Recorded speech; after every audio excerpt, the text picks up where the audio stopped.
have really had some gloomy days, man. At least outside for the weather. But it's beautiful, you know.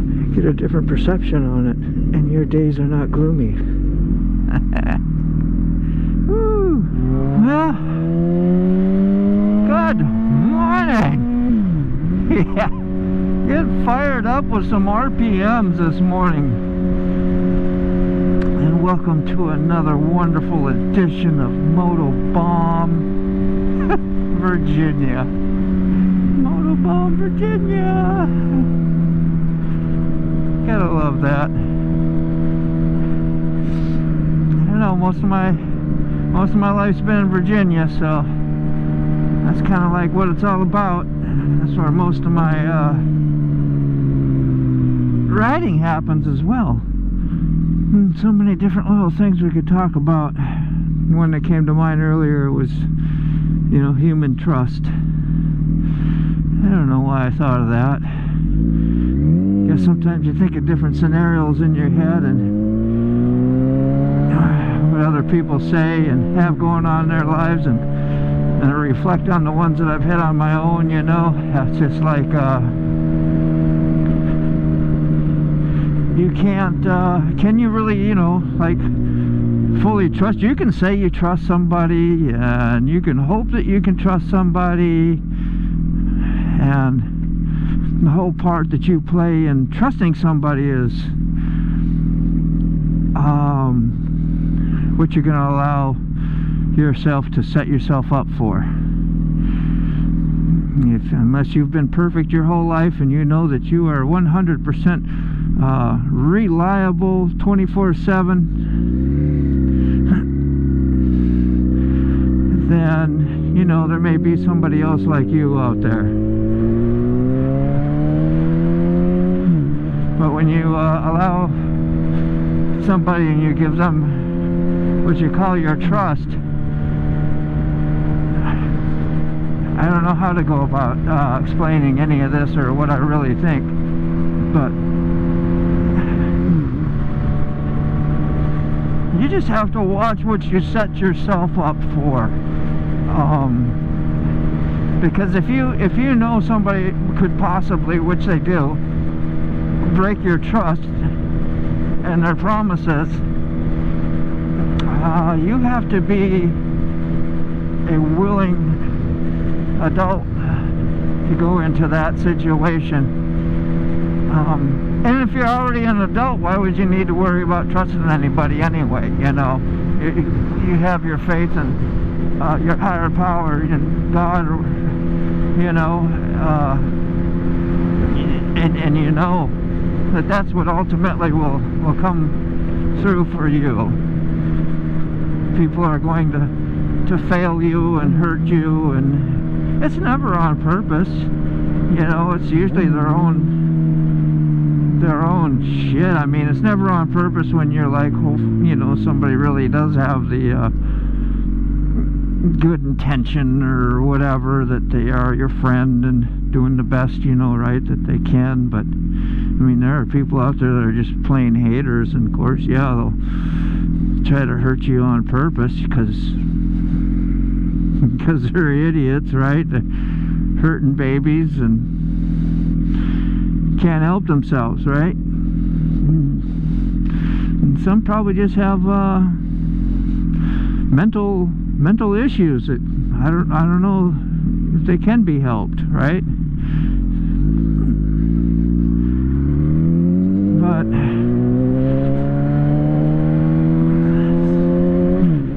say like relationships, that's usually one of the biggest things.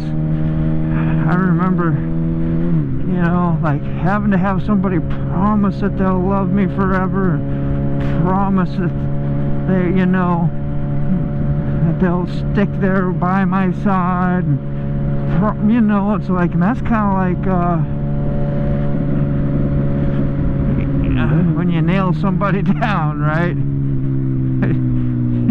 I mean, it's a good thing. You should, in a way, yeah, but if that don't happen, why you really need all that? Why do you really need all that?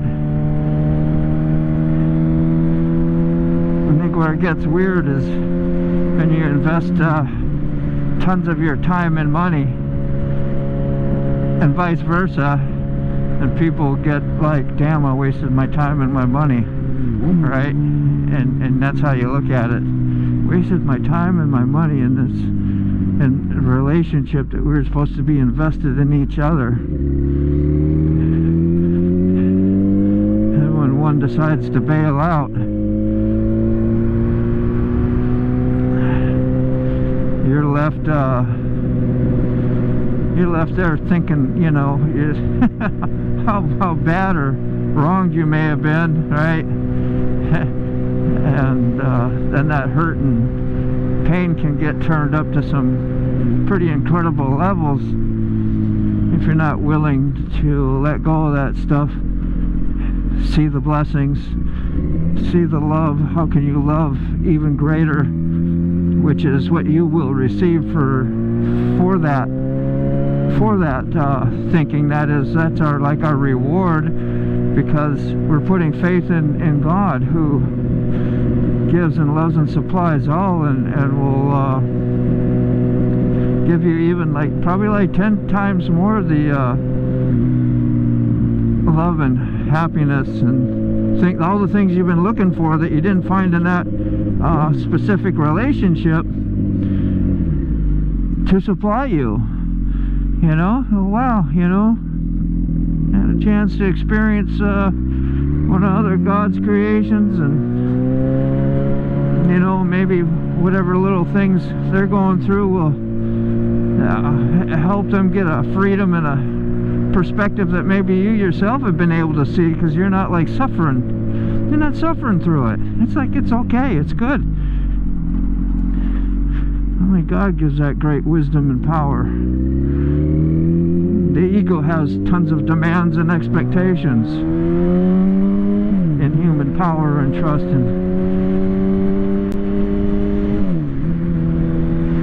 So yeah, those are things to ponder.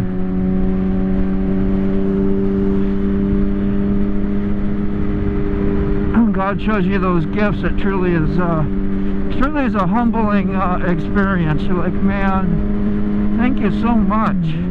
Thank you so much for loving me and taking care of my life and showing me how to live.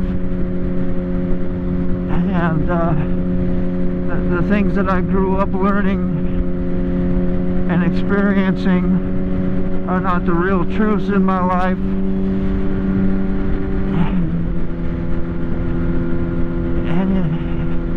And you're just so thankful, right? You then have a attitude of gratitude, which is helpful, life-saving, more than helpful, life-saving attitude to have and gift. I couldn't supply that for myself. I had illusions of that through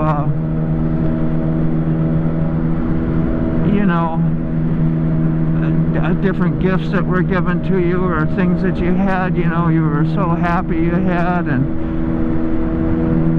you thought that's what was making you happy and filling the voids. And you come to find out, right, it was that's only very temporary, and that's like the wisdom right there. You don't invest all your time and money into things that can perish and go away, or broke, or you know, which that's like us, you know, we're humans do that too, just as much as a material thing. So we have to look at that big everlasting life picture. God will supply us with all our needs. Ooh, I smell something smelly, stinky. You are in a tunnel. If it's going to gather up, it'll gather up in here. Whew. You're like, yay, fresh air.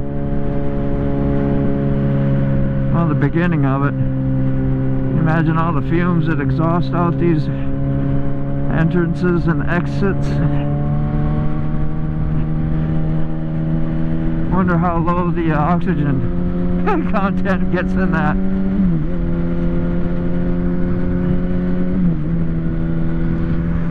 gets in that tunnel.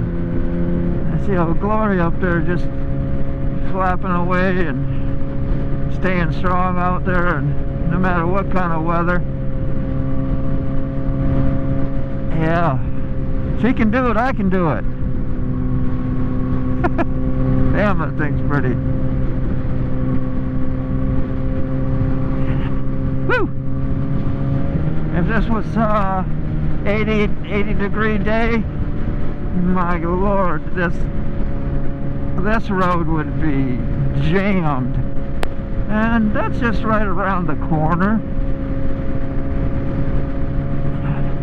Like, it'll seem like a few more weeks, but it'll probably be a good month or so. But it don't take long. Heck, even 70 degree days in January and February that we get every now and then will cause lots of people to try to hop on down towards Virginia Beach. Why, I don't know. And the hotter it gets, the more people want to go to the beach and try and die and sit in that shit all day. I've never found that pleasurable to sit out in the most possible hottest spot you could. And it's pretty, but going out and baking is not my idea of excitement. And people live for it. I guess it's their escape, their fantasy. Mr. Popo, man, it's a good idea to be doing the speed limit all the time. You never know where they're going to be sitting. That one's sitting right there. I don't know what he's doing. Ass end's dragging on that one a little bit. You got a nice truck like that, you wouldn't let that happen. Oh wait, that's a style thing probably. My bad. Well, that was a good babble on the way to work. Woo! Talk myself right into remembering, you know, to have unconditional love for your fellow human beings out there. There's nothing that they can do that you probably haven't done yourself. And once you surrendered some of those things and received some love and forgiveness, and you see the power that you have to not suffer consequences, or trying, not so much not suffer the consequences, but the ones that you can produce through emotional pain or whatever, shame and guilt. God can help you a lot. That's the best feel good ever. I like feel goods. Let's see what we got going on. Oh, it is open. Yay!